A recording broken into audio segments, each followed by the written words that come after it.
ஹேராம் படம் கமலஹாசன் நடித்தது. அது வந்து ரிலீஸ் ஆகி மறுநாள் இவர் வந்து எங்கேயோ போயின்னு இருக்காரு.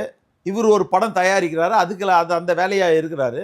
கமலஹாசன் ஃபோன் பண்ணுறாரு, அண்ணே இந்த மாதிரி என் படத்தை வந்து பர்மா பஜாரில் விசிடியாக வந்து விற்கிறாங்க, கொஞ்சம் என்னான்னு போய் பாருங்க அப்படின்றாங்க.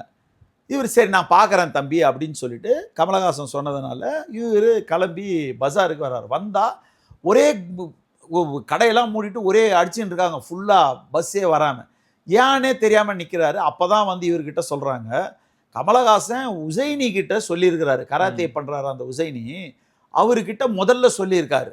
அவர் என்ன பண்ணியிருக்காரு, ஒரு 50 ஆளுங்களை கூட்டின்னு வந்து திருடி விசிடி கடையில் வந்து கேசட் இருக்கான்னு கேட்டு, அவங்க கேசட் இருக்குதுன்னு சொன்ன உடனே அவங்க கடையெல்லாம் சூறையாட அடிக்க ஆரம்பிச்சிடுறாங்க.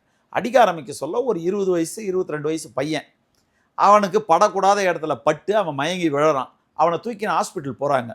போயிட்டு ஹாஸ்பிட்டல்லேருந்து அப்பா அந்த கமலஹாசன் சொன்னதுக்காக வர டைமில் அந்த நியூஸ் வருது, அவன் டெட்டுன்னு சொல்லிட்டுன்னு. அதனால் அப்படியே அந்த பர்மா பஜாரே கொதிச்சு போய் நிற்கிறாங்க, யார் வந்து அடித்ததுன்னு தெரியாமல்.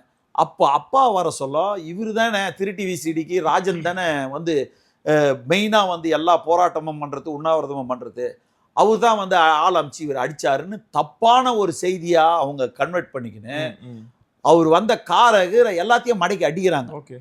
அடிக்க சொல்ல ஒரு டிராஃபிக் போலீஸ் மட்டும் அப்பாவை பார்த்துட்டு அப்பாவை அப்படியே சூழ்ந்து ஒரு 2 போலீஸ் சேர்ந்து உட்கார வச்சு அவரை காரில் கண்ணாடி கண்ணெல்லாம் உடச்சிட்டாங்க. காரை எடுத்துக்கின்னு நீங்கள் போயிடுங்கன்னு சொல்லிட்டு அனுப்பிச்சிட்டாங்க. பண்ணது யாரோ உசைனி ஆட்கள்.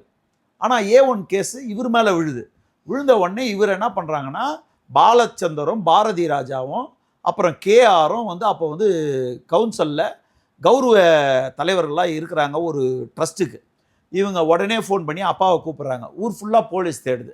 அப்போது எங்கள் அம்மா, எங்கள் பெரிய அண்ணன், நான், என் நடுவண்ணன், என் தங்கச்சி எல்லாமே வந்து வீடை பூந்து அடிக்க போகிறாங்க அப்படின்னு சொல்லிட்டு ஒரு விஷயம் வந்ததுனால நாங்கள் எல்லாருமே தனித்தனியாக பிரிஞ்சு உறவுக்கார வீட்டில் போய் தங்கிட்டோம். நைட்டு வந்து ஒரு 200 போலீஸ் வந்து வீட்டை உடைக்கிறாங்க, பார்க்குறாங்க.